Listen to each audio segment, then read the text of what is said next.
అమ్మ లక్ష్మి, చేతిలో ఏదో ఫైల్ ఉన్నట్టుంది. అది సార్, మా ఇంట్లో పరిస్థితి మీకు తెలుసు కదా. జాబ్ పోయిన తర్వాత వేరే జాబ్ వెతుక్కోవాలని అప్లై చేశాను. ఈ రోజు నన్ను ఇంటర్వ్యూకి పిలిచారు.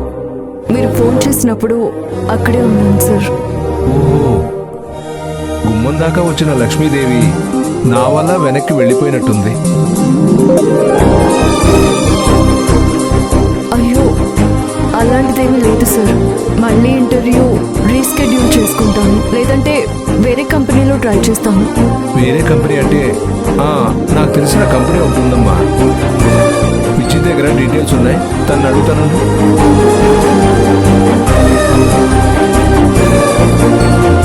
విజయ, ఒకసారి క్యాబిన్కి రమ్మా. అలాగే సార్.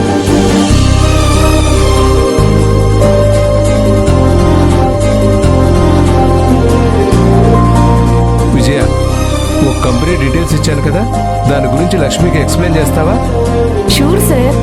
అది కూడా ఇలాంటి గార్మెంట్ ఫ్యాక్టరీ అని చెప్పారు. అక్కడ మేనేజర్ పోస్ట్ ఖాళీ ఉందని మీరే చెప్పారు. ఎలిజిబుల్ అయిన వాళ్ళనే తీసుకుంటామని కూడా చెప్పారు. కంపెనీని, వర్కర్స్ ని మన లక్ష్మి హ్యాండిల్ చేసినట్టుగా చెయ్యాలంట. ఏంటి విజయ, నువ్వు అన్నీ చెప్పి కంపెనీ పేరు చెప్పకపోతే